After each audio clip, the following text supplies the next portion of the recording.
Good evening Aparna.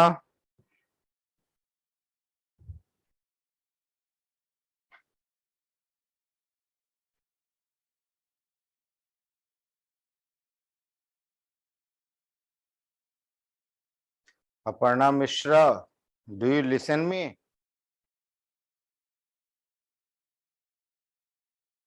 मेरी आवाज आ रही है?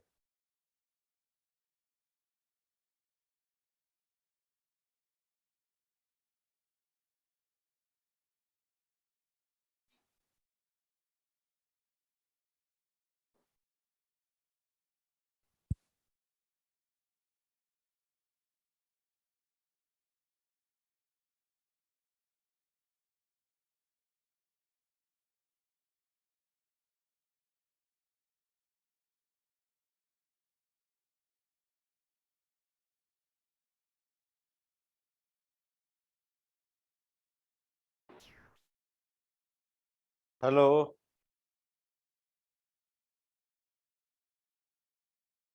म्यूट नहीं हो रहा। Host is not allowing show.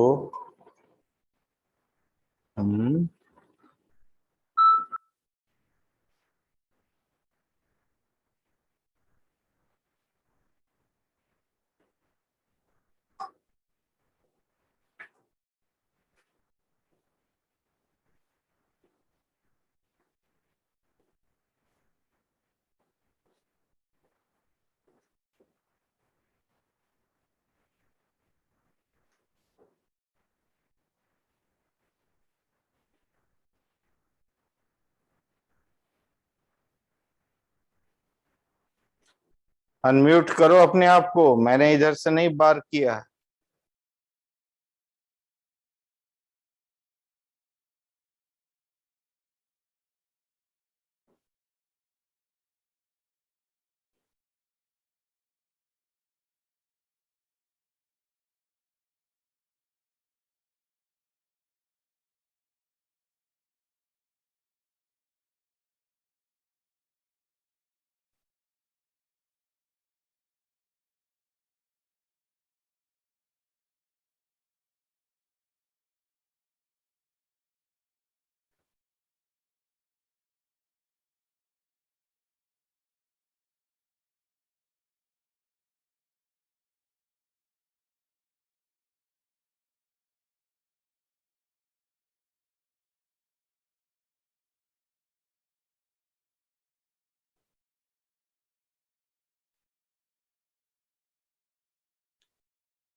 Aparna, तुम्हारा ऑडियो नहीं शो हो रहा। हाँ, अब ठीक है।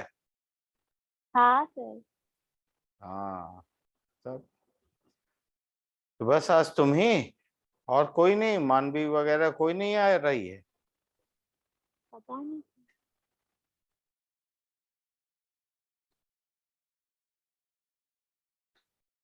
उसको मैसेज कर दो।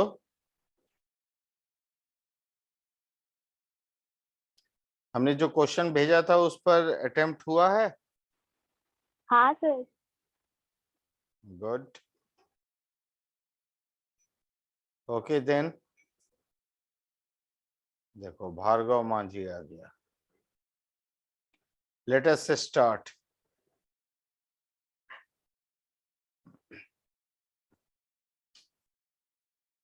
फर्स्ट क्वेश्चन,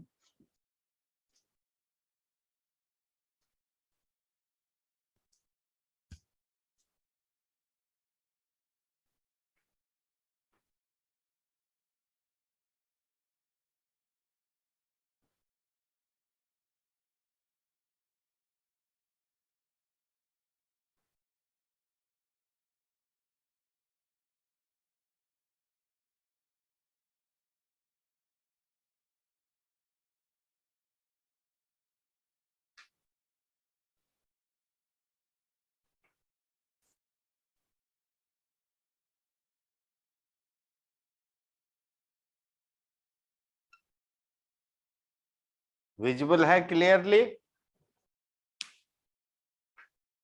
हाँ सर। चलो ठीक। फर्स्ट क्वेश्चन कह रहा है कि x is a solid which decomposes to give A plus 2B. A is a gaseous component and B is also a gaseous component. और इस रिएक्शन के रिगार्डिंग Kp का वैल्यू दिया हुआ है, इसको इंडिकेट कर रहा है Kp1, that is equal to 9 into 10 to the power -3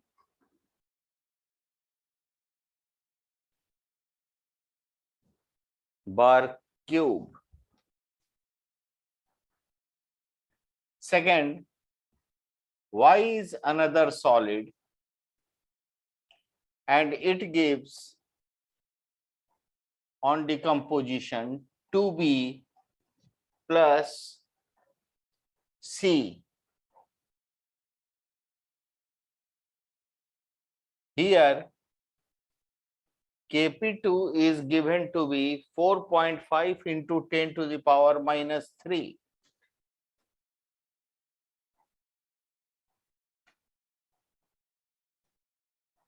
bar cube कर रहा है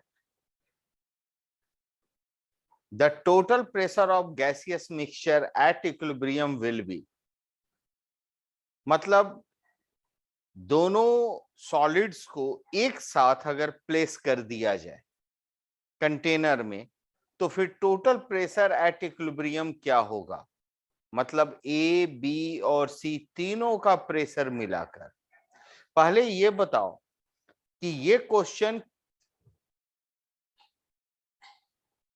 ये जरा दरवाजा बंद कर दो, ये क्वेश्चन किस चीज पर आधारित है, पहले ये समझने की जरूरत है।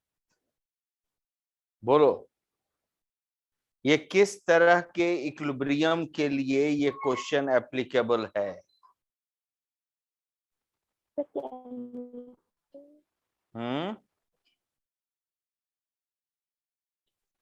केमिकल इक्विलिब्रियम में पार्शियल प्रेशर वाला जो पार्ट। कौन सा इक्विलिब्रियम? बोलो। सर केमिकल और आयोनिक था ना, तो ये केमिकल वाला बेटा यहाँ आयंस तो कोई नजर नहीं आ रहा है, तो ये तो केमिकल का प्योर क्वेश्चन है। व्हाट काइंड ऑफ इक्विलिब्रियम मैं पूछ रहा हूं, जब दोनों सॉलिड्स में एक बात गौर करो कि B जो है वो कॉमन है, दोनों से निकल रहा है, X के डिकम्पोजिशन से भी और Y के डिकम्पोजिशन से भी। So this is the case of simultaneous equilibrium. Simultaneous equilibrium. Got it? Good morning, good night, sir. Good morning, na good night. You must wish me good evening. Good evening, night. sir. Good night जाते समय बोलते हैं ना, तुम पहले ही आके बोल देगी, लगता भागने के मूड में। भागना नहीं ना है।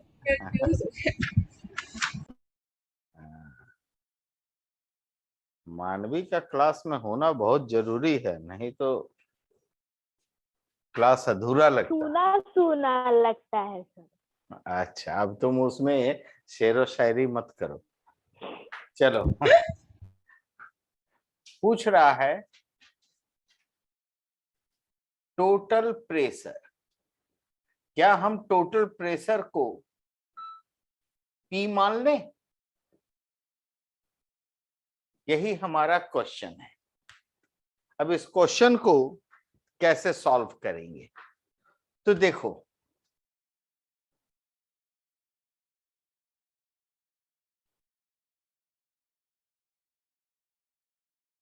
सबसे पहले X का डिकम्पोजिशन लेते हैं।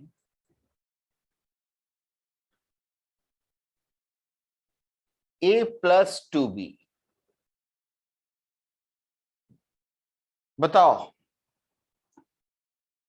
इक्विलिब्रियम पर जब ये डिसोसिएट होकर इक्विलिब्रियम मेंटेन करेगा तो मान लो कि A का प्रेशर उस समय कितना है?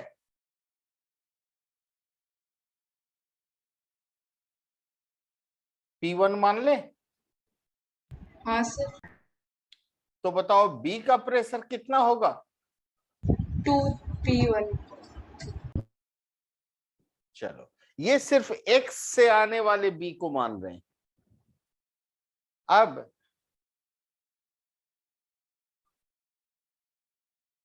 यहीं पर वाई भी डिकम्पोज कर रहा है, जो 2B प्लस सी गैस रिलीज करता है। अब इसके डिकम्पोजिशन से बी का प्रेशर कितना मान लें? 2P2, तो ये हो जाएगा P2। हाँ सर। ठीक है। अब बताओ ये जो 2B है और ये जो 2B, क्या वो अलग अलग है? नहीं सर, तो उसको भी 2P1 लिख हाँ, सकते तो हैं। इसका मतलब 2P1 प्लस 2P2 यहां भी लिखना होगा, और 2P2 प्लस 2P1 यहां भी लिखना होगा। दोनों का प्रेशर हम अलग अलग नहीं लिख सकते हैं। This is the case of simultaneous equilibria. इतनी बात क्लियर है सबको? हाँ सर। तो हाँ अब बताओ, केपी के अनुसार दोनों अपने केपी को मेंटेन करना चाहेंगे, तो क्या होगा? ये 2P1 प्लस 2P2, अच्छा चलो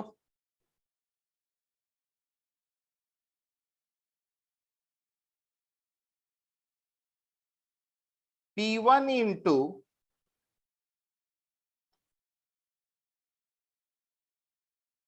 2P1 plus 2P2 whole square. का square, very good, is equal to कितना होना चाहिए? 9 इंटू 10 टू द पावर -3। हाँ सर। और इधर हो जाएगा P2 into 2P1 plus 2P2, इसका square is equal to 4.5 into 10 to the power -3। ठीक है। हाँ सर। हाँ तो सर। हाँ, तो अब बताइए मुझे कि हमको P1 और P2 अगर पता चल जाए तो हम टोटल प्रेशर तो आराम से निकाल सकते हैं, क्योंकि इन दोनों इक्वेशंस को अगर ध्यान से देखो तो टोटल प्रेशर कितना आ जाएगा? Pressure of A plus pressure of B plus pressure of C. इसका मतलब P1 plus 2P1 2P1 plus 2P2 plus P2 होगा। हाँ ए सर। का हाँ प्रेशर सर। ये, बी का प्रेशर ये, और सी का प्रेशर ये। Got it? बी का प्रेशर 2 बार मत जोड़ देना। Okay sir. तो कितना आ जाएगा total? 3P1 plus 3P2। 3 common ले लिया, P1 प्लस P2। हाँ अब सर। बताओ अगर P1 प्लस P2 का वैल्यू पता चल जाए तो ये क्वेश्चन सॉल्व हो जाएगा। हाँ सर। हाँ तो सर। P1 प्लस P2 का वैल्यू पता करने के लिए सर दोनों को ऐड कर लेंगे और वो दोनों को कॉमन यस, ले लेंगे। दोनों को ऐड कर लीजिए, दोनों इक्वेशंस को। तो क्या होगा? 2 2P1 और इंटू, 2P2 कॉमन हो जाएगा। हाँ, तो 2 इंटू P1 प्लस P2, ये इसका स्क्वायर, ये कॉमन ले लिया, तो इधर क्या बचेगा? P1 plus P1 P2। Plus P2, and this is equal to, इधर 4.5 को कॉमन ले लो, 4.5 इंटू 10 टू द पावर -3 को कॉमन ले लो, तो क्या आ जाएगा? 2। +1। हाँ, अच्छा, इसमें से इसमें से P1 प्लस P2 कॉमन हो जाएगा। हाँ, तो P1 प्लस P2 कॉमन हो जाएगा। अरे ये तो मल्टीपल में अच्छा है, अच्छा, हाँ सर, सॉरी सर। तो 4 into whole P1 cube. Plus P2 का होल क्यूब होगा। हाँ sir. This is equal to 3 into 4.5 into 10 to the power -3। तो अब बताओ P1 प्लस P2 बराबर क्या हो जाएगा? Third root of 3 into 4.5 into 10 to the power -3 divided by 4 होगा इतना? हाँ सर। हाँ सर। बस इसी का वैल्यू निकाल लोगे और ये P1 प्लस P2 हो गया। और तो फिर यहाँ इसको पर into टोटल P2 प्रेशर क्या हो जाएगा? 3 into P1 प्लस P2। हाँ सर। तो P1 और प्लस P2 यहाँ से मिल गया, तो अब 3 into P1 प्लस P2 मिल जाएगा। हाँ sir. And that will be the answer of your question. Clear? जी सर। Yes sir. चलिए नेक्स्ट क्वेश्चन पर चलते हैं। सर एक हो मिनट गया था मुझे। सर ये तो, क्या हो गया था सर ये। कौन सा क्वेश्चन? सेकंड क्वेश्चन जो आप बोले ना, नेक्स्ट वाला। हाँ वो हो चुका है। 27 मतलब मैंने कर लिया था। अच्छा आपसे बन गया था, हाँ। ठीक है। तो आपसे बन गया है तो आप जरा बताइएगा। और लोग से भी बन गया है? खैर आपसे बन भी गया हो तो मैं तो यहाँ डिस्कस करूंगा।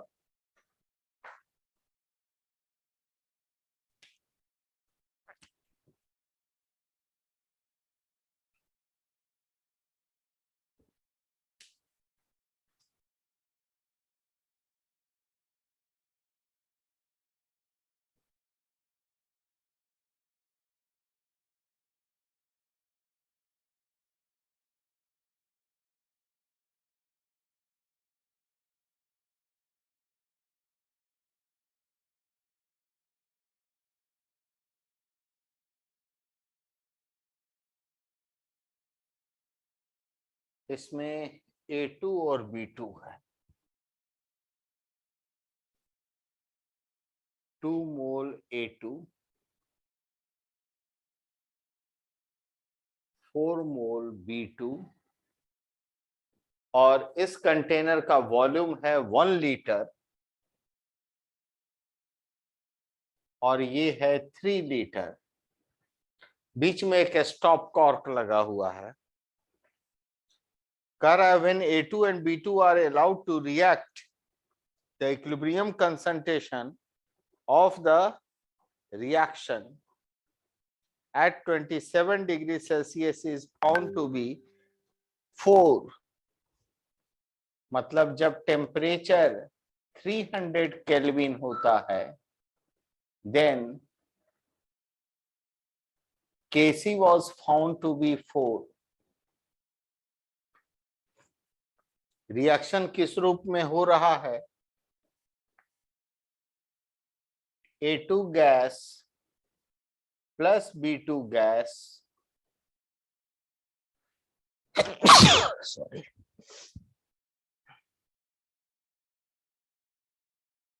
2AB gas.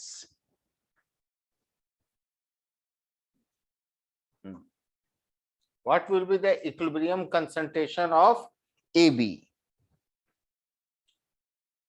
चलो मिश्रा जी इस पर प्रकाश डालेंगे कुछ। अपर्णा बताओ T = 0 पर A2 कितना लेंगे? बोलो। मैंने सीधा कंसंट्रेशन इसका A का हो जाएगा 2 और B का हो जाएगा 4/3। हाँ तो ये बोलो ना, ये 2/1 और ये 4/3 कंसंट्रेशन लेंगे। ये 0, this is the concentration molarity. अब T इक्विलिब्रियम पर क्या होगा? 2 - x।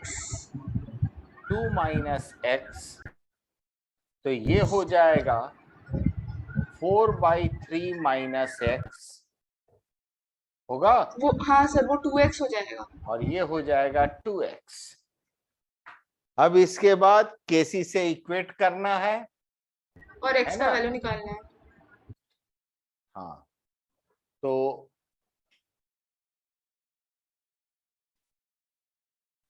2x का स्क्वायर मतलब 4x square by 2 minus x into 4/3 minus x, this is equal to 4।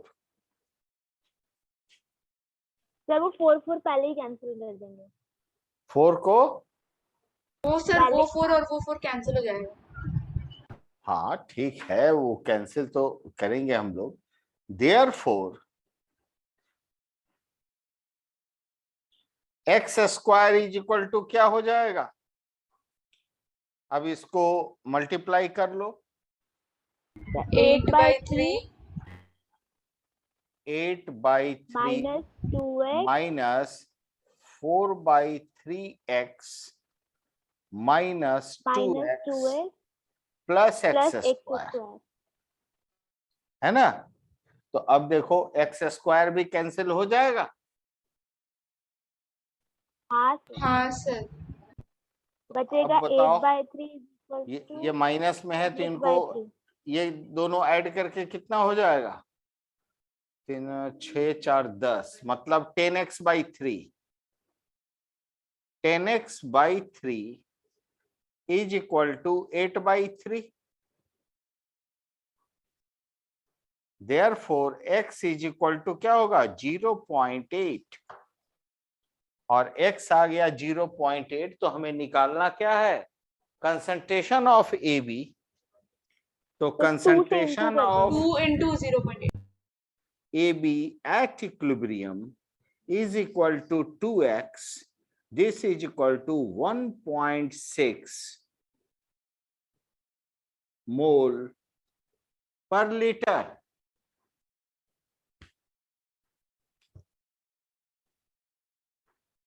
Is it correct? Yes sir. हाँ सर, पर उसमें 1.33 आ रहा है। तो वही तो मैं पूछ रहा हूं, तुम तो बनाई हो ना। हाँ तो यही आंसर आया ना, लेकिन सर और तुमको इसमें भी यही आंसर आंसर गलत। आया। हाँ तो फिर तुमने ये सोचा नहीं कि चारों में से कोई ऑप्शन ऐसा नहीं है, तो पता राउंड ऑफ नहीं मार दिया सर पास का। क्या। ओ, पास वाला टिक कर दिए, बहुत अच्छे, बहुत अच्छे। अब चलिए, ये तो था वो अप्रोच जो आपका दिमाग सोचा होगा, बस हम आंख मूंद कर उस पर आपके अनुसार चल लिए। अच्छा, ये जरा नहीं सा है। इसको थोड़ा करेक्ट कर लो बेटा। Expectations versus reality. करेक्शन किया जाए। जी सर। हाँ सर। हाँ, आइए देखें कहाँ कहाँ गलतियां हुई हैं, या पूरा ही गलती हुआ है, तब में मजा आएगा। इसीलिए बोलते हैं जो क्वेश्चन दें उसको बनाओ जरूर से, गलती होती है होने दो, उसको सुधारने के लिए हम और आप मिलकर सुधारेंगे। देखिए जरा, मैं फिर से यहां पर इक्वेशन लिख रहा हूं। A2 gas plus B2 gas gives 2AB gas, right. Yes. बताओ कि A और B रिएक्शन तो तब करेगा ना जब मिलेगा, कांटेक्ट में आएगा। हाँ सर। हाँ यहां सर। बीच में स्टॉप कॉर्क लगाए हुए हो, क्या रिएक्शन होगा। नहीं सर, तो क्या करना होगा, उसको खोलना पड़ेगा। हाँ, तो स्टॉप कॉर्क को जब खोल दोगे तो ये पार्ट कनेक्ट हो जाएगा, हाँ। होगा ना। हाँ सर। और जब ये पार्ट कनेक्ट होगा, ये दोनों एक दूसरे से मिलेंगे, रिएक्शन करेंगे। तो अब बताओ, स्टॉप कॉर्क हटा लेने पर अब 1 लीटर और 3 लीटर क्या, अब तो दोनों गैस के लिए टोटल वॉल्यूम 4 लीटर हो जाएगा। सर तो PV is equal to NRT वैसे करेंगे। अरे वैसे काहे करोगी, तुम यहाँ t इक्वल टू 0 पर कितना ले रही हो, इसका 2 2 मोल्स है और और टोटल इसका वॉल्यूम इज 4 लीटर, अच्छा तो क्या हो जाएगा 1/2 2/4 m।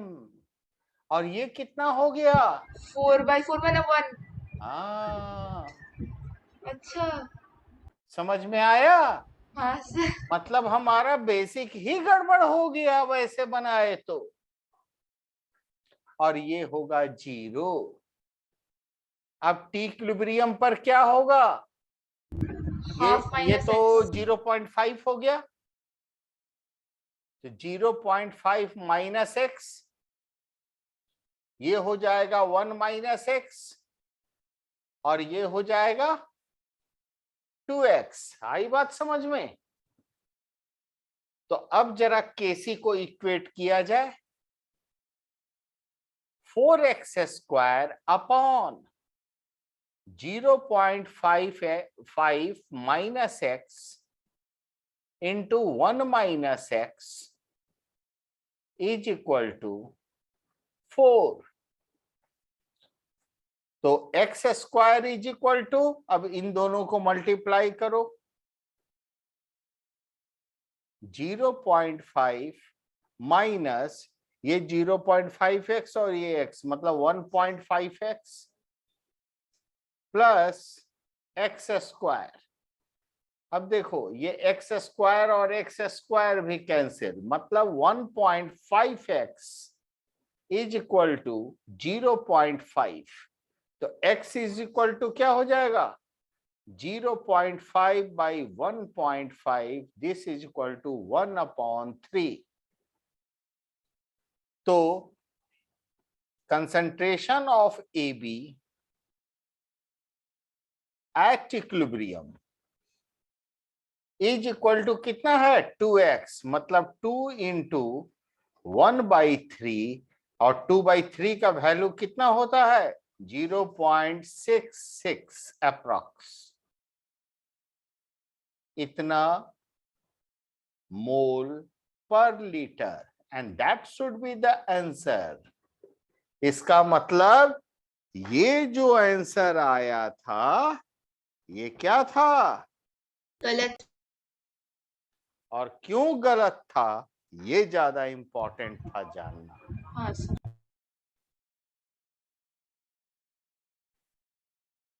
समझ में आई बात। जी सर। हाँ सर। तो इस तरह की भूल मत करना बेटा, दो अलग अलग फ्लास्क दिखाता है, अलग अलग वॉल्यूम दे देता है, मोल्स दे देता है, बस उसका इंडिविजुअल आप कंसंट्रेशन सिर्फ लेते हो और उसको लगा देते हो पूरे इक्वेशन में। अब नियरेस्ट आंसर की जरूरत नहीं ना पड़ी। नहीं सर। नेक्स्ट क्वेश्चन पर चलते हैं, क्या है नेक्स्ट क्वेश्चन जी, ये ग्राफ वाला है। हाँ सर। हाँ, in the reaction PCl5 gives PCl3 plus Cl2, which of the graph is or are correct? कहता है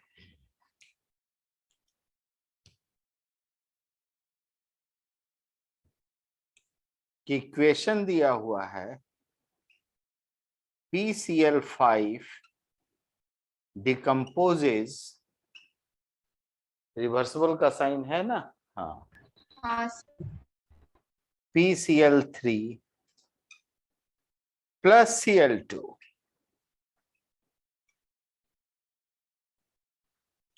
तो इसके लिए 3 ग्राफ दिए गए हैं। पहला ग्राफ है कंसंट्रेशन वर्सेस टाइम का, देखो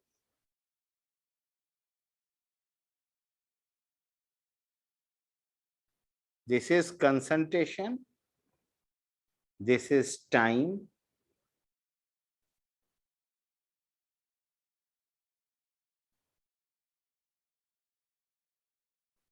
इस तरह से।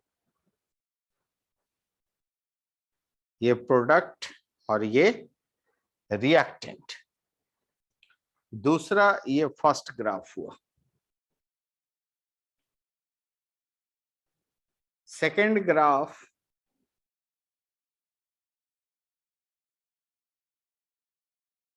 किस चीज का है? Rate versus time.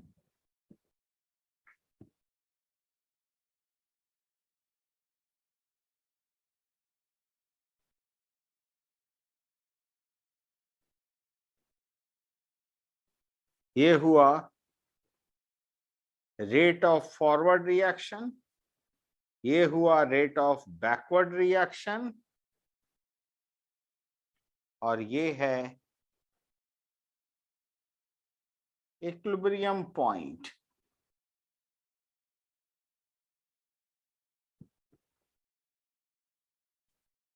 This is rate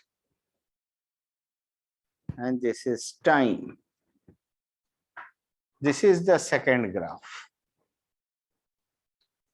और थर्ड ग्राफ है concentration versus time.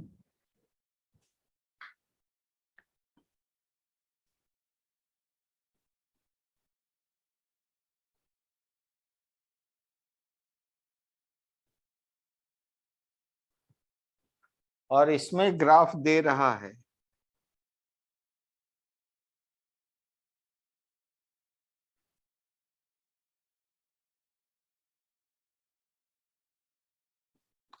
see, this is for product and this is for reactant। पहली बात तो ये, और ये थर्ड ग्राफ है। पहली बात तो ये कि थर्ड ग्राफ में जरा गौर करो, रिएक्टेंट और प्रोडक्ट दोनों ही ओरिजिन से स्टार्ट हो रहे हैं, दोनों का ग्राफ। तो जब t इक्वल टू 0 होगा, क्या कंसंट्रेशन ऑफ रिएक्टेंट 0 हो सकता है?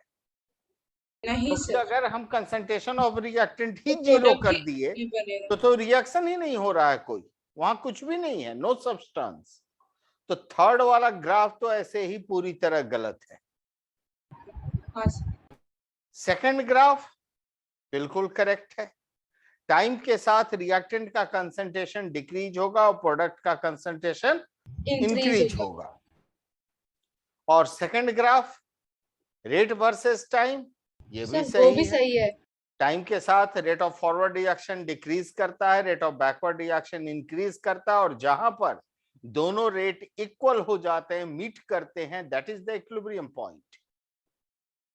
इसका मतलब ग्राफ 1 और ग्राफ 2 बिल्कुल करेक्ट है।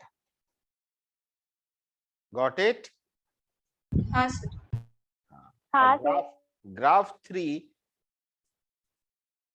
ये किसी भी रिएक्शन के लिए वैलिड नहीं हो सकता, मतलब सिर्फ इस रिएक्शन के लिए नहीं, ये कहीं भी, ये ग्राफ अपने आप में ही कंसेप्चुअली रॉन्ग है।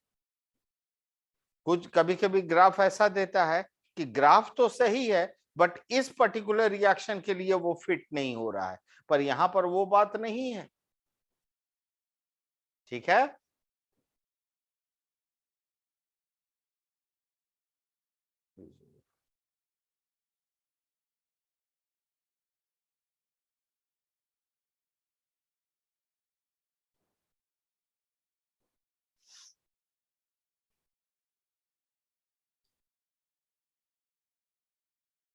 नेक्स्ट क्वेश्चन पर चलें।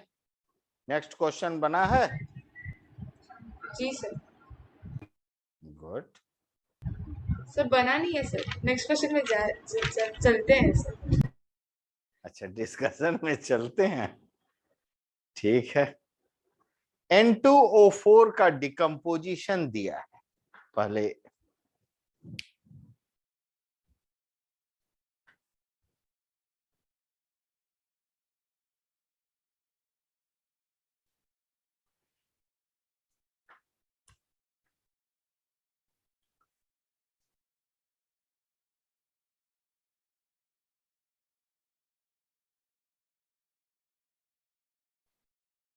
N2O4 is a gas and it decomposes to give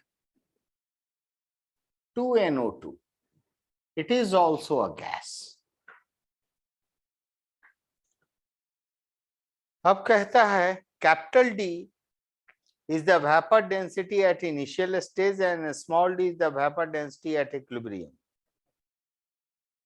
We get following graph when the degree of dissociation alpha is plotted against d by d. ठीक है, एक यहां पर ग्राफ दे रखा है.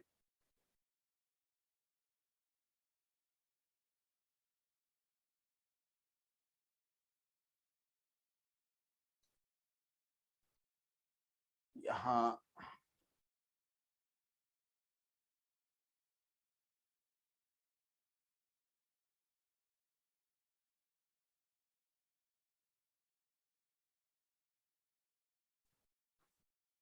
graph is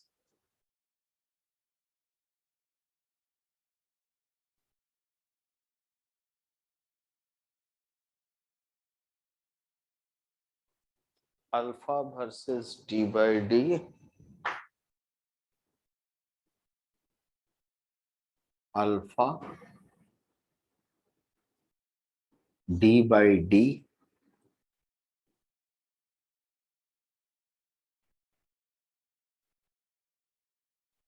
there is a straight line graph starting from a point at x axis और इस point को A नाम दिया हुआ है. This is x axis, this is y axis. तो कह रहा है question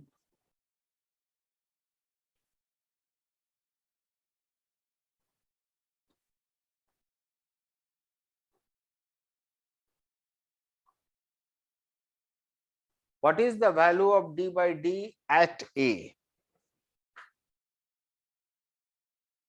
d by d at position A is equal to what? यही निकालना है. तो सबसे पहले ये बताओ, अल्फा को रिलेट किया है तो t इक्वल टू 0 पर अगर ये 1 लेते हैं, 1 मोल, तो ये 0 मोल होगा. हाँ सर. और t इक्विलिब्रियम पर 1 क्यों ले रहे हैं? क्योंकि 1 से ही अल्फा लिया जाता है. हाँ सर. तो 1 माइनस अल्फा, तो ये हो जाएगा 2 अल्फा.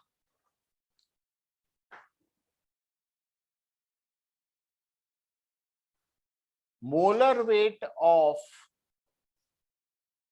N2O4 वैसे तो हम निकाल सकते हैं, पर उसको मान लो कैपिटल M ग्राम. तो अब बताओ, कैपिटल D है रिएक्शन से पहले, रिएक्शन शुरू होने के पहले वेपर डेंसिटी. तो रिएक्शन शुरू होने के पहले तो सिर्फ ये था. हाँ सर. तो इसकी वेपर डेंसिटी बराबर क्या हो जाएगी? Molar weight divided by 2. अच्छा, जब रिएक्शन इक्विलिब्रियम पर आ गया तब वेपर डेंसिटी स्मॉल d हो गई. तो स्मॉल d बराबर क्या हो जाएगा? Molar weight by 2. लेकिन इस बार मोलर वेट, यहाँ ये कंपोनेंट भी है इक्विलिब्रियम पर और ये कंपोनेंट भी है. तो मोलर वेट बराबर क्या होता है? Total weight divided by number of moles. तो टोटल वेट तो अभी भी m ग्राम होगा, क्योंकि शुरू में 1 मोल लिया था, मतलब m ग्राम लिया था. तो law of conservation of mass क्या बतलाता है? मास क्या neither be created through out the reaction मास तो सेम रहेगा, मास डजंट चेंज. तो अभी भी टोटल वेट है m, लेकिन टोटल नंबर ऑफ मोल्स कितने हो गए? 1 माइनस अल्फा प्लस 2 अल्फा, मतलब 1 प्लस अल्फा. अब बताओ, m को 1 प्लस अल्फा से डिवाइड किया तो एवरेज मोलर वेट निकल गया, और एवरेज मोलर वेट का हाफ कर दोगे तो ये वेपर डेंसिटी एट इक्विलिब्रियम हो गया. तो अब बताओ, d अपॉन d अगर हम करते हैं तो दिस इज इक्वल टू क्या होगा? 1 प्लस अल्फा आएगा. क्योंकि m/2 तो कैंसिल हो जाएगा।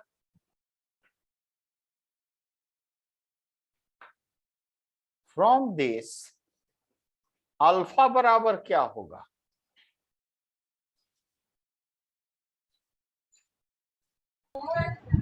Capital D by D -1 1 into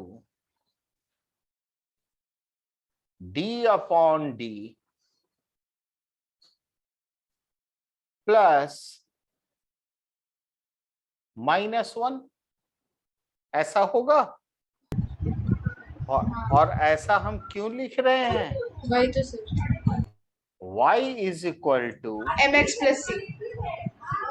इससे कंपेयर करने के लिए, and see the intercept on y axis is negative. हाँ सर। तो इसी लाइन को इधर और बढ़ाओगे तो कहीं जाके y एक्सिस को कट करेगा, हाँ और सर। वहां पर y एक्सिस नेगेटिव में होगा। हाँ सर। समझ में आ रही बात? हाँ सर। तो चलिए, ये हमारा इक्वेशन तो आ गया। अब d/d का वैल्यू a पर निकालना है, तो जरा बताओ a पर अल्फा का वैल्यू क्या होगा? सर y एक्सिस पर अल्फा है तो a पॉइंट x एक्सिस पर लाई कर रहा है, मतलब यहाँ अल्फा बराबर 0 होगा। हाँ sir. As alpha is equal to 0 at point a, therefore equation क्या हो जाएगा? d/d -1 is equal to 0। तो d/d इज इक्वल टू 1। और यही पूछ रहा था ना? हाँ सर। आया समझ में कि नहीं? हमारा देखो इक्वेशन ये आ चुका है, गौर करो।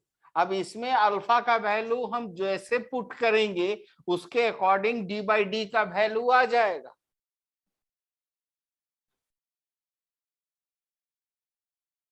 समझे? हाँ सर। सर वो हाँ बोलो। स्मॉल टी जो आप लिखे ना m/1 प्लस अल्फा, वो हाँ कैसे लिखे एक बार बोलिए ना। देखो बेटा, स्मॉल डी क्या है? Vapour density at equilibrium. Vapour density at equilibrium.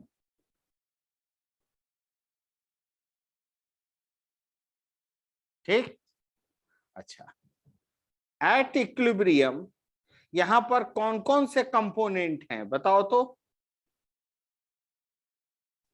N2O4 भी है और NO2 भी है। एंड NO2 भी है। जब दो कंपोनेंट का मिक्सचर है तो वहां किसी एक कंपोनेंट का मोलर वेट कैसे लोगे बताओ? जहां भी एक कंपोनेंट होता है, the only one component that is the pure substance, तो उसका अपना वेपर डेंसिटी होगा। But where there is a mixture of more than one substance, वहां तो मोलर वेट, एक सब्सटेंस है ही नहीं तो एक सब्सटेंस का कैसे मोलर वेट लोगे? वहां एवरेज मोलर वेट लिया जाता है। हाँ सर। जैसे तुम सोचो, तुम्हारा अपना कुछ वेट होगा, बॉडी वेट। कोई पूछेगा तुम्हारा वेट कितना है या मेजर करके दिखाओ, तो तुम तुरंत एक फिजिकल बैलेंस पर खड़ी हो जाओगी और बोलोगी देखिए इतना केजी। लेकिन जब मैं बोलता हूं कि 5 आदमी है वहां पर उस कमरे में, मैं बोलूंगा पर पर्सन क्या वेट है? कोई एक वेट का वैल्यू बोलो जो पर पर्सन अप्लाई होता हो। अरे भाई, हर पर्सन अलग अलग वेट का होगा, एक वैल्यू कैसे बोलते? और अगर एक वैल्यू बोल रहे हैं इसका मतलब हम एवरेज वेट बोल रहे हैं पर पर्सन। तो एवरेज वेट कैसे निकालोगे? Total weight divided by total number of people. तो यहां पर भी एवरेज मोलर वेट कैसे निकालेंगे? Average molar weight is equal to total weight of the system divided by total moles होगा। हाँ अब बताओ, therefore average molar weight is equal to total weight कितना होगा। तो अगर हम शुरू में 50 ग्राम लिए हैं तो अंत तक तो 50 ग्राम ही रहेगा ना। हाँ शुरू में रिएक्टेंट 50 ग्राम था और अंत में देखेंगे तो रिएक्टेंट प्लस प्रोडक्ट मिलाकर 50 ग्राम है। हाँ तो टोटल वेट शुरू में कितना था जरा देखो तो। आप शुरू में क्या लिए थे, N2O4 कितना, 1 मोल। 1 मोल का वेट क्या माना था, कैपिटल एम। Capital M. तो लास्ट तक भी वेट तो वही रहेगा। हाँ तो टोटल वेट हो गया capital M gram divided by equilibrium पर टोटल मोल्स कितना हुआ, तो N2O4 का 1 माइनस अल्फा मोल और इसका 2 अल्फा। तो टोटल मोल हो गया 1 माइनस अल्फा प्लस 2 अल्फा।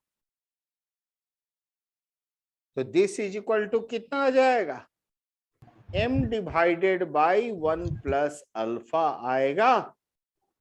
हाँ और ये हुआ एवरेज मोलर वेट। तो अब बताओ वेपर डेंसिटी स्मॉल d बराबर क्या होगा,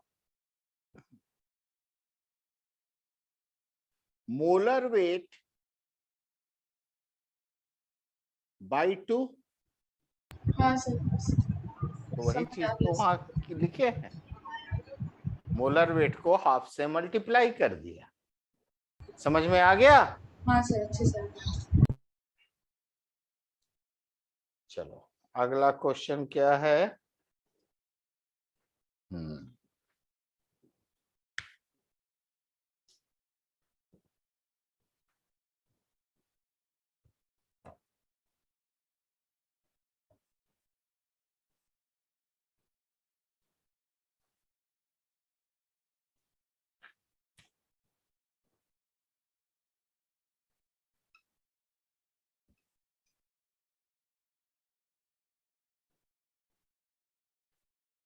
ये क्वेश्चन कह रहा है कि एक इक्विलिब्रियम का रिएक्शन दिया हुआ है,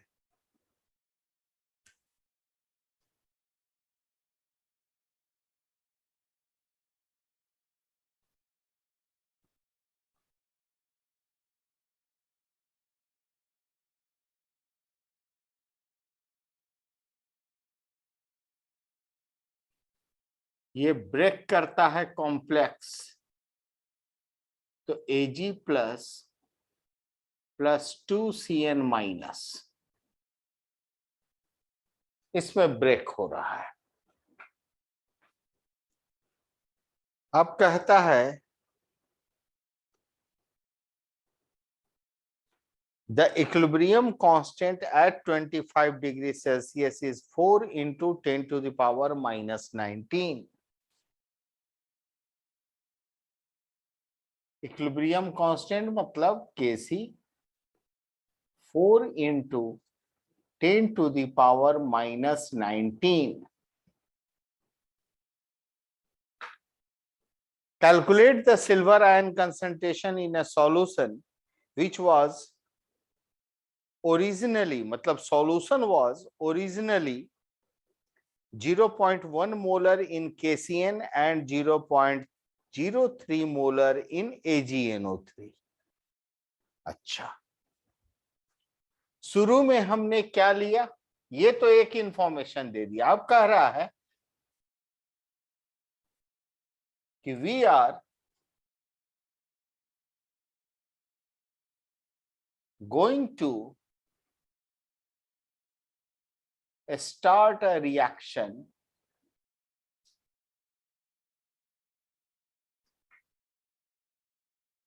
by taking, बताओ क्या क्या लिया है, KCN और AgNO3।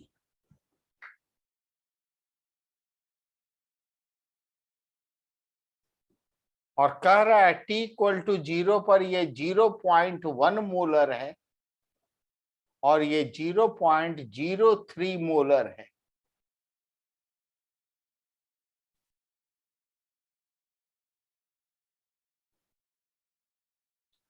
जरा ध्यान दीजिए, K प्लस Ag प्लस है ना, तो यहां पर कॉम्प्लेक्स कौन बना रहा है? कॉम्प्लेक्स बनाने वाले कंपोनेंट्स कौन है? ये कंपोनेंट है और ये कंपोनेंट है। इसका मतलब K प्लस और NO3 माइनस तो जस्ट सॉल्यूशन में यूं ही पड़ा रहेगा शुरू से लेकर अंत तक, उसका कोई रोल नहीं है। इसका मतलब let us rewrite this reaction in the ionic form first. इसको आयनिक फॉर्म में लिखो तो क्या हो जाएगा?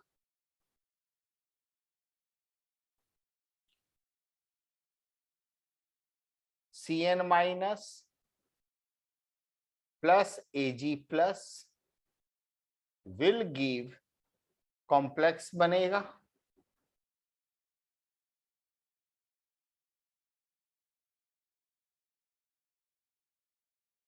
बैलेंस कीजिए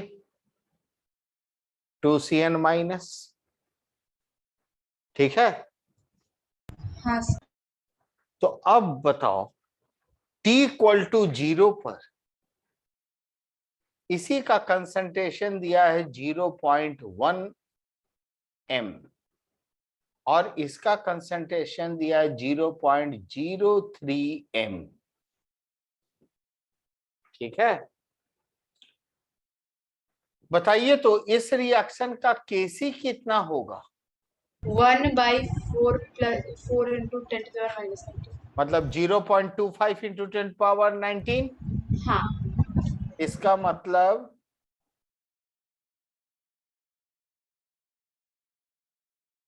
चलो वही लिख देता हूं, 0.25 इंटू 10⁻19। बेटर हो साइंटिफिक रूप में लिखो 2.5 इंटू 10⁻18, ऐसा लिखना ठीक रहेगा ना? हाँ। जरा गौर कीजिए, इस रिएक्शन का Kc का वैल्यू कितना लार्ज वैल्यू है। Kc बराबर क्या होता है? Concentration of product by concentration of reactant. तो प्रोडक्ट बाय रिएक्टेंट का वैल्यू अगर इतना आ रहा है, इतना का मतलब हुआ इतना बाई 1 हुआ ना? हाँ सर। इसका मतलब कि अगर रिएक्टेंट 1 है तो प्रोडक्ट इतनी मात्रा में है। इसका मतलब प्रोडक्ट के सामने रिएक्टेंट ऑलमोस्ट 0 हो गया। इसका मतलब कि पूरा का पूरा रिएक्टेंट ऑलमोस्ट रिएक्ट करके प्रोडक्ट जितना मैक्सिमम बना सकता था बना दिया। मतलब reaction has gone almost to completion. Am I right? Yes. तो अब बताओ, ये रिएक्शन की स्टोइकियोमेट्री बतला रही है कि जब Ag प्लस का 1 मोल खर्च होगा तो Cn माइनस का 2 मोल खर्च होगा। तो रिएक्शन को ऑलमोस्ट कंप्लीशन तक मान रहे हैं, तो Ag प्लस 0.3 मोल खर्च होगा, तो ये कितना खर्च होगा? 0.06 मोल। हाँ सर। 0.03 m खर्च हो रहा है, तो ये 0.06 m खर्च होगा। हाँ। हाँ, तो T इक्विलिब्रियम पर 0.1 माइनस 0.06 ये बचेगा Cn माइनस का कंसंट्रेशन, और Ag प्लस का कंसंट्रेशन कितना हो जाएगा? 0.03 ऑलमोस्ट पूरा खर्च हो गया। तो क्या मैं Ag प्लस का कंसंट्रेशन 0 लिख दूं? रिवर्सिबल रिएक्शन में किसी भी रिएक्टेंट का कंसंट्रेशन कभी भी 0 नहीं हो सकता है, टेंड्स टू 0 हो सकता है, लेकिन एग्जैक्ट 0 नहीं हो सकता। इसका मतलब Ag प्लस का कंसंट्रेशन एग्जैक्टली 0 लिखना उचित नहीं होगा। तो चलो हम x लिख देते हैं, वेयर x टेंड्स टू 0। मान लिया x कुछ भी हो सकता है वैल्यू बेटा, 10⁻⁻20 -50 कुछ भी हो सकता है, इतना छोटा कि समझो वो लगभग 0 ही है। कुछ देखो, रिएक्शन फॉरवर्ड जा रहा है, रिवर्सिबल का साइन है, मतलब रिएक्शन बैकवर्ड भी तो आ रहा है, तो Ag प्लस कैसे 0 हो सकता है? बैकवर्ड रिएक्शन कुछ ना कुछ तो Ag प्लस बना ही देगा हर वक्त, तो इसलिए इसको 0 नहीं मान सकते, तो इसको x मान लिया। और बताओ ये कितना बनेगा? तो इसका 0.03 अगर पूरा खर्च हुआ तो ये भी 0.03 बनेगा, होगा ना? हाँ सर, हाँ सर। तो अब केसी को इक्वेट करो, 0.03 divided by 0.04 into x, sorry 0.04 का square into x is equal to 2.5 into 10 to the power 18 होगा। हाँ सर। तो इधर कितना आ जाएगा?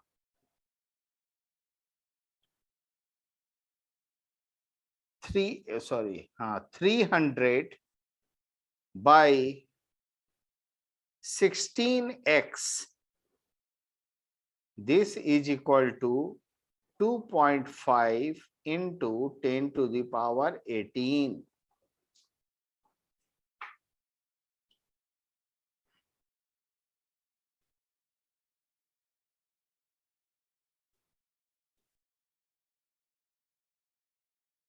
तो x बराबर क्या होगा बोलो?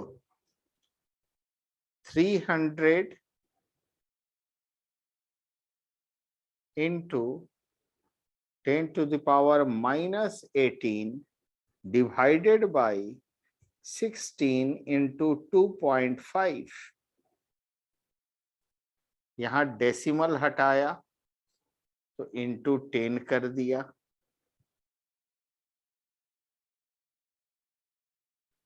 25 से ये 12 टाइम्स में चला गया, 4 3 जा 12, 4 4 जा 14,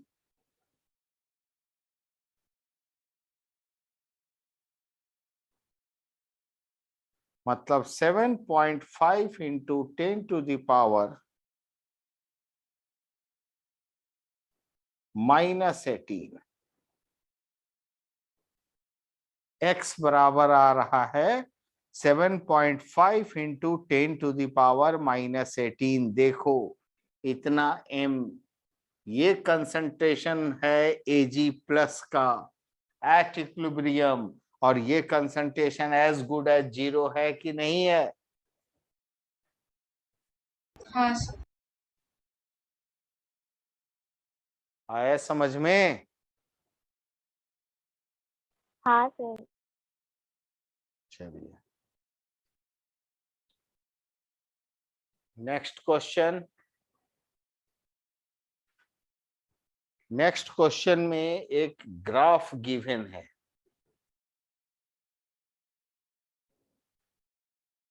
ग्राफ तो आप सभी लोग देख पा रहे हो, कंसंट्रेशन वर्सेस टाइम का ग्राफ है, जहां कंसंट्रेशन मोलैरिटी के रूप में गिवन है।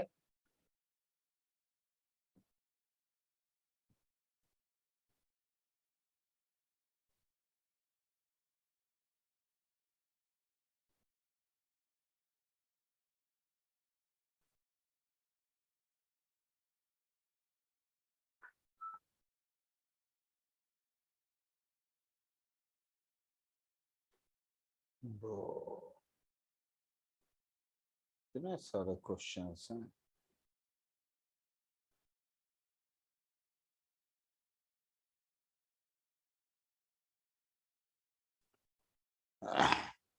ये क्वेश्चन बनाए हो? A reversible n B,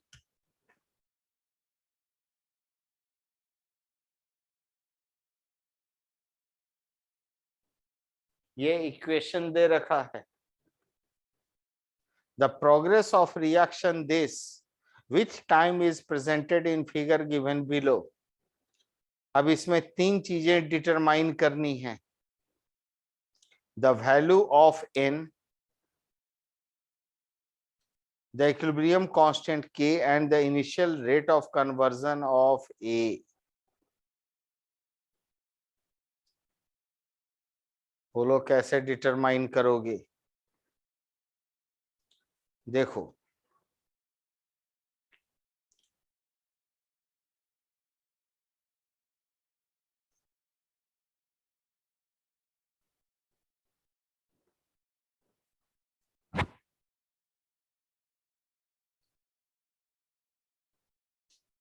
at equilibrium, जो ग्राफ दिया है उस ग्राफ के अनुसार एट इक्विलिब्रियम, ये इक्विलिब्रियम 5th आवर में बन रहा है, क्योंकि यहीं के बाद ये रिएक्टेंट और प्रोडक्ट दोनों के ही जो ग्राफ्स हैं वो पैरेलल टू एक्स एक्सिस हुए। ठीक है ना?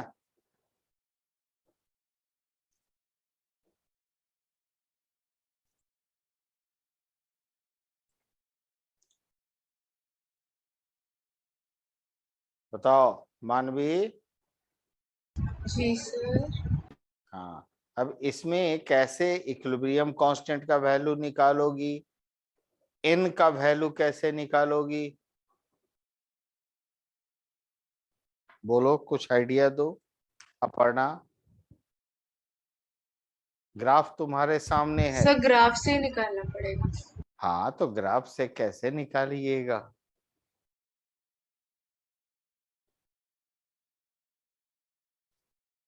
वो जो पहले में वो इनिशियल वाला है ना सर, मतलब पहले में मतलब?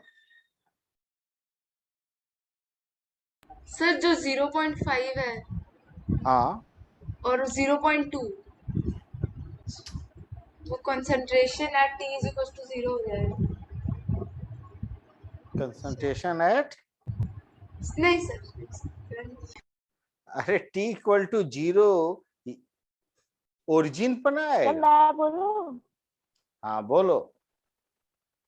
सर जैसे जितना जितना ग्राफ के अकॉर्डिंग जितना प्रोडक्ट रिएक्टेंट यूज हो रहा है उतने में उसका दुगना प्रोडक्ट बन रहा है, उससे n का वैल्यू शायद 2 निकाल सकते हैं।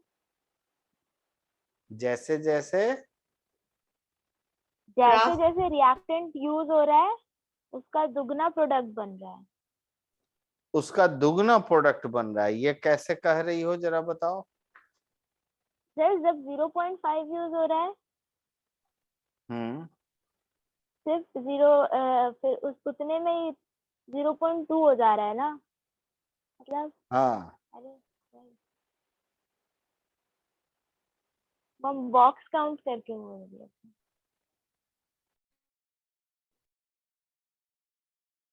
हाँ, तो तुम लिखो इसको कैसे, तुम मतलब एक प्रॉपर तरीके से ना इसको जज करो।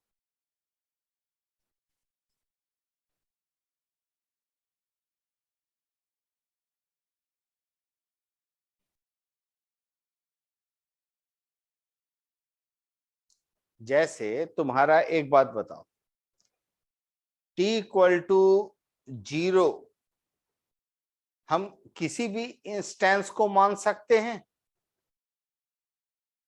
जैसे फर्स्ट आवर में देखो तुम्हारा एग्जैक्टली यहाँ पर वैल्यू दिया हुआ है।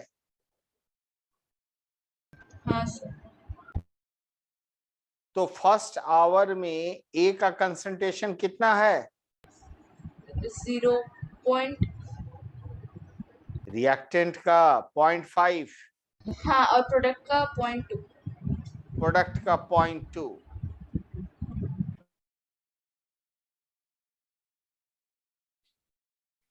0.5 ले लिया, ये 0.2 ले लिया।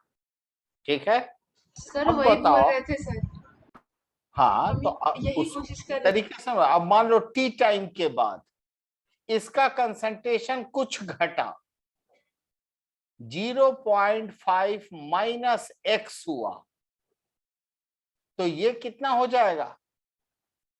0.2 प्लस 2x होगा। हाँ सॉरी, nx, नॉट 2x, वही तो। nx होगा कि नहीं होगा? हाँ इसका x मोल खर्च हुआ तो उसका NX होगा। इसका NX मोल बनेगा। हाँ हाँ। अच्छा, अब t टाइम हम किसको ले लें? अगला देखो value t equal to 5 hours ले लो। 5 आवर पर बताओ क्या वैल्यू दे रहा है? सर रिएक्टेंट कितना हो गया? 0.6 के काचा काची है सर। अच्छा क्या चाहिए? रिएक्टेंट कितना हुआ? ये t इक्वल टू 5 पर ले लें तो 0.3 और प्रोडक्ट कितना है? 0.6। तो जरा बताओ 0.5 माइनस x बराबर है 0.3। तो इससे x बराबर क्या हो जाएगा?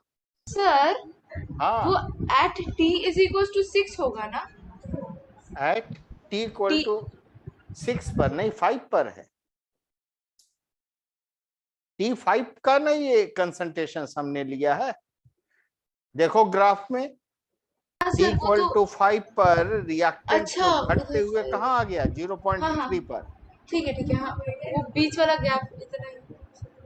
हाँ, तो x का वैल्यू मिल गया 0.2। अब दूसरा वाला इक्वेशन देखो, 0.2 plus nx is equal to 0.6।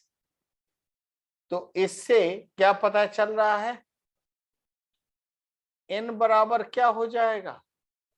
0.6 minus 0.2 divided by x मतलब 0.2। देयरफॉर n बराबर आ गया, ये 0.4 आ गया माइनस होकर बाई 0.2 मतलब n बराबर 2। ये फर्स्ट का आंसर निकल गया, n is equal to 2। Sir उससे k भी निकल जाएगा। हाँ, तो अब इक्विलिब्रियम कांस्टेंट निकल जाएगा आराम से। हाँ सर। हाँ सर। और उसके बाद initial rate of conversion of A. तो rate of conversion of A का मतलब क्या हुआ?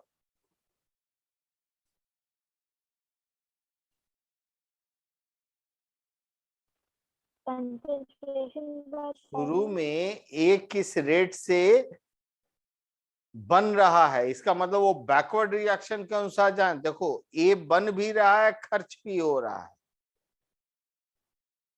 ठीक है। तो rate of conversion of A, rate of appearance और रेट ऑफ डिसअपीयरेंस पढ़ाए थे तुम लोग को? बोलो।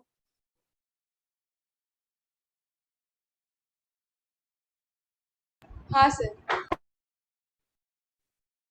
देखो सर एक और बात बोलिएगा। सुनो मैं बता रहा हूं, इस रिएक्शन को पहले फॉरवर्ड डायरेक्शन में देखो, ठीक है, सिर्फ फॉरवर्ड डायरेक्शन में। तो अब बताओ रेट एक्सप्रेशन कैसे लिखोगे? मतलब रेट ऑफ रिएक्शन क्या हो जाएगा?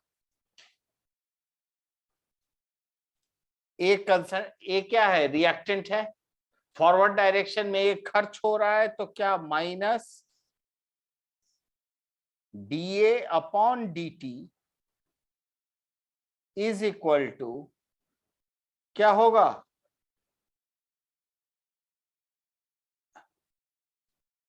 रेट कांस्टेंट जो भी हो, kf into concentration of A होगा। हाँ ये रेट ऑफ रिएक्शन के लिए लिखे। और बैकवर्ड डायरेक्शन में तो ये हुआ रेट ऑफ डिसअपीयरेंस ऑफ ए। अब बैकवर्ड डायरेक्शन के लिए जब अब रिएक्शन को उल्टा देखो तो क्या हो जाएगा? प्लस dA अपॉन dt बराबर kb into concentration of reactant. और बैकवर्ड डायरेक्शन के लिए रिएक्टेंट कौन है? b to the power n होगा। हाँ सर। मतलब ए इस गति से खर्च हो रहा है और इस गति से बन रहा है, ठीक है। हाँ सर। तो अब तुमसे पूछा क्या जा रहा है, the rate of A. Initial rate of conversion of A. तो initial rate of conversion of A क्या हो जाएगा,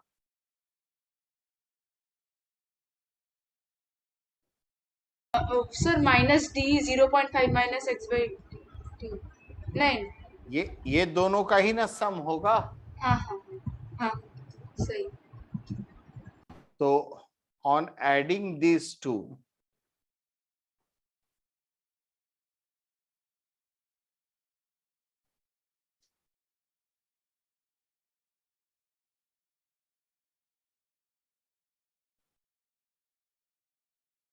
अब देखो ये दोनों का सम, लेकिन यहाँ केएफ और केबी तो तुमको रिएक्शन में दिया नहीं है, तो एक काम करो यहाँ फिर हमको ग्राफ का हेल्प लेना पड़ेगा। अगर हम dt मान लें, जैसे 1 से लेके 5 तक का डिफरेंस क्या हुआ 4 आवर्स, dt अगर 4 आवर मान लें, मतलब हम स्टार्ट कहाँ कर रहे हैं फर्स्ट आवर से और फिनिश कर रहे हैं 5th आवर पर। समझ में आ रही है बात। ग्राफ में एक्स एक्सिस पर देखो टाइम फर्स्ट आवर से 5th आवर तक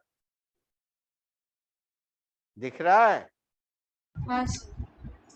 तो 1 आवर से 5 आवर तक में टाइम इंटरवल कितना हुआ 4 आवर्स हुआ। हाँ सर। तो यहां अगर 4 आवर्स के लिए हम लेते हैं तो डीए कितना हो जाएगा, change in concentration of A, reactant का कंसंट्रेशन चेंज 0.5 से 0.3 पर आ रहा, मतलब 0.2, तो 0.2/4 मतलब 0.05। तो इसका मतलब ये बराबर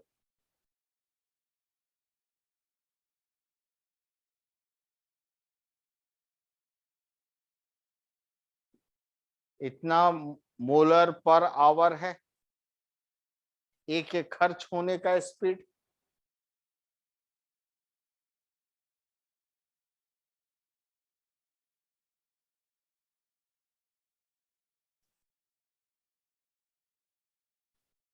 नहीं समझ रहे हो।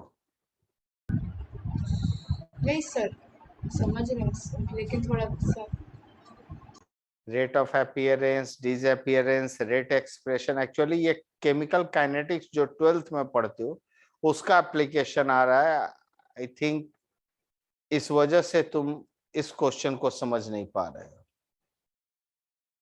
मैंने सिर्फ रेट ऑफ अपीयरेंस और डिसअपीयरेंस तक बात की थी केमिकल इक्विलिब्रियम में, पर रेट एक्सप्रेशन मुझे भी ध्यान नहीं है कि मैंने आप लोगों को बताया था कि नहीं बताया था, इसलिए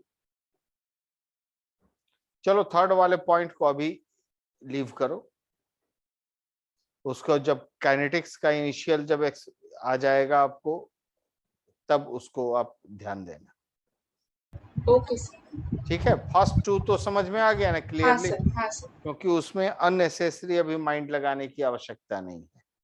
अब चलो एक 25 नंबर क्वेश्चन देखो, इसको हटाओ ये part. 25 number question. The initial constant of NH4 plus in water, the ionization constant of ammonium ion in water at 25 degrees Celsius.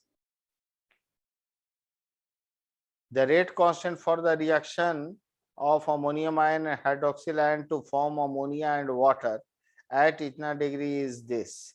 Calculate the rate constant per proton transfer from water to ammonia.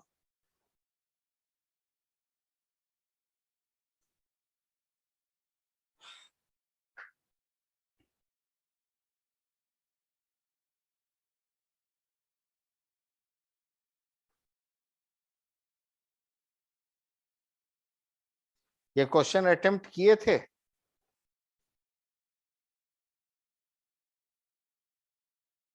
नहीं sir, हाँ last का sir. थोड़ा बाकी था attempt. Last में last का थोड़ा attempt करना है मुझे, मतलब किया नहीं है। मैंने किया था सर। किया है, बन गया पूरा? आई थिंक कि ये क्वेश्चन मैं ड्यूरिंग केमिकल ये आयनिक इक्विलिब्रियम मैं क्लास में भी इस क्वेश्चन को टेकअप किया हूं। आई डोंट नो कि वेदर यू रिमेम्बर इट और नॉट। नहीं याद।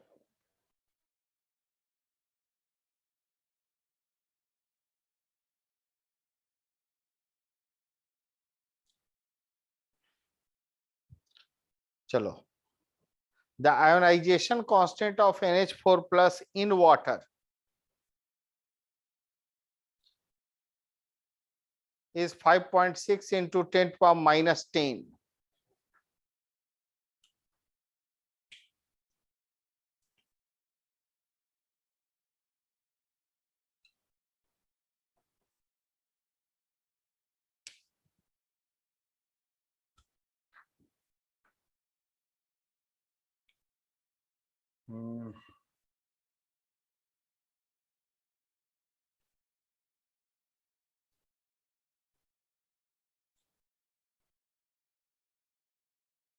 Ionization constant of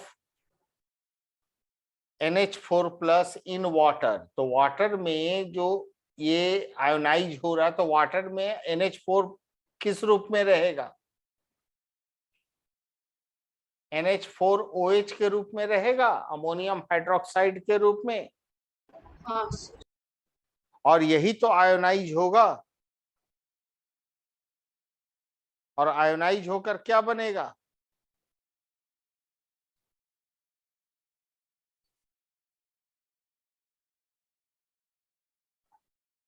चलो देखो, एक तो तुम ऐसे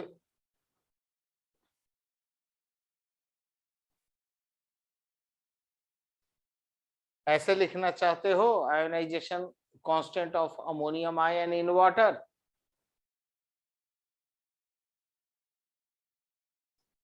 ये कितना है?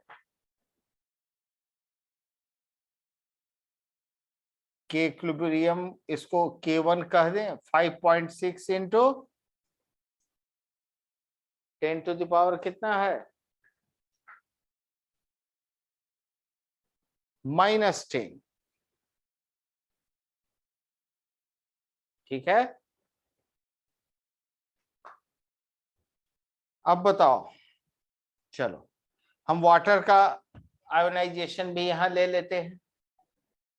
तो वाटर का आयोनाइजेशन अगर हम इस रूप में लें, H plus plus OH minus, तो देखो ये वाटर के आयोनाइजेशन का रिवर्स रिएक्शन ले रहे हैं। अगर हम लिखते H2O gives H plus plus OH minus, तब उसका KW बराबर होता है 1 इंटू 10 पावर माइनस 14। हाँ तो अब उसका उल्टा रिएक्शन अगर हम लिख रहे हैं, तो यहाँ पर इसका इक्विलिब्रियम कांस्टेंट K2 अगर मान लें, तो K2 बराबर क्या हो जाएगा? 1 into 10 to the power plus 14 हो जाएगा। अब हाँ। बताओ, इन दोनों रिएक्शंस को अगर ऐड कर दें तो क्या आएगा? बोलो। H प्लस कट जाएगा। हाँ, तो नेट रिएक्शन क्या आएगा? NH4 plus plus OH minus NH3 plus gives NH3 plus H2O। H2O होगा। हाँ। दो रिएक्शन को ऐड किए हो तो यहाँ पर क्या होगा? नेट इक्विलिब्रियम कांस्टेंट मल्टीप्लाई हो जाएगा। मल्टीप्लाई हो जाएगा। तो 5.6 इंटू 10 टू द पावर 4 आ जाएगा। बोलिए। इस रिएक्शन का हाँ सर। केसी हाँ सर, इतना हाँ सर। हो गया। अब बताओ सर। दूसरा पार्ट क्या कह रहा है कि the rate constant for the reaction of NH4 plus and OH minus to form ammonia and water is 3.4 into 10 to the power 10. इस ये और ये रिएक्ट करके ये दोनों चीज बनाते हैं, इनका रेट कांस्टेंट मतलब RF, rate constant for forward reaction. तो RF बराबर दिया हुआ है 3.4 into 10 to the power 10। तो पूछ रहा है कैलकुलेट द रेट कांस्टेंट पर proton transfer from water to ammonia. Proton transfer मतलब H प्लस ट्रांसफर, और H प्लस ट्रांसफर कहां से कह रहा है? वाटर से अमोनिया पर।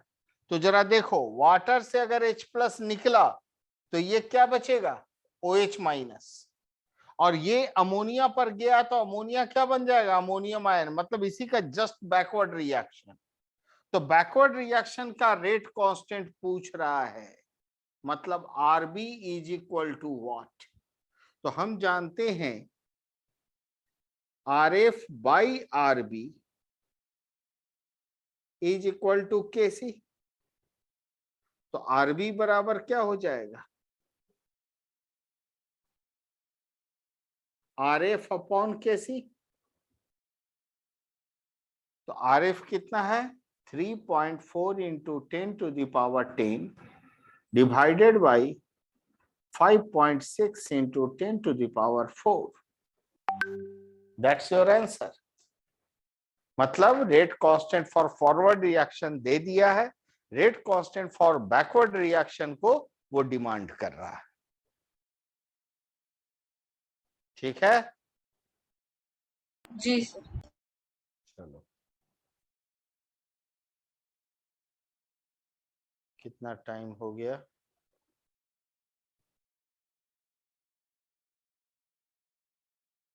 10:30 बज गए हैं। एक काम कीजिए, क्वेश्चन नंबर 26, 27 और इधर 12 और 13, 4 क्वेश्चन हैं। इनको आप, इन चारों क्वेश्चन को मैं रीसेंड कर दूंगा, रीपोस्ट कर दूंगा आपके ग्रुप में for the next night session, doubt clearing session. तब तक आप लोग इनको सर, अब किस दिन होगा? नेक्स्ट ट्यूसडे अच्छा अच्छा, ओके है ना, तो उसके लिए तब तक अब इन चारों को अच्छे से अटेम्प्ट करके रखना। अटेम्प्ट करोगे तब ना पार्टिसिपेट करोगे, और पार्टिसिपेट करोगे तब तो पता चलेगा कहां आपने गलत सोचा और कहां सही सोचा। जैसे अभी एक क्वेश्चन दिखाया ना आपने, कुछ अपर्णा ने अटेम्प्ट किया था, उसने बोला, बस मैं उसके बोले हुए तरीके से ही चल पड़ा, ताकि पहले गलत आ रहा है आंसर, आने तो दो, एक बार आ जाए आंसर, तब फिर उस पर डिस्कस करेंगे ना कहां पर गलती की है और कितना गलती की है। जब अपनी गलती खुद से हम देखते हैं, पहचानते हैं, उसका एक्सटेंट ऑफ मिस्टेक को समझते हैं, तब समझ में आता है। और फिर एक बात याद रखो, दोबारा फिर तुमसे वैसी गलती कभी नहीं होगी। जब भी करोगे तुरंत नोटिस कर लोगे, लेकिन अटेम्प्ट ही नहीं करोगे गलत होने के डर से, तो वो गलती हमेशा बनी रह जाएगी और वो आज न कल जाके एग्जाम हॉल में कर बैठोगे। इसलिए गलत हो या सही हो, बनाकर उसको रेडी करना है। ठीक है? Okay sir, thank you sir. Okay then, thank you very much. Thank you sir. Thank you sir. Good night sir. Good night.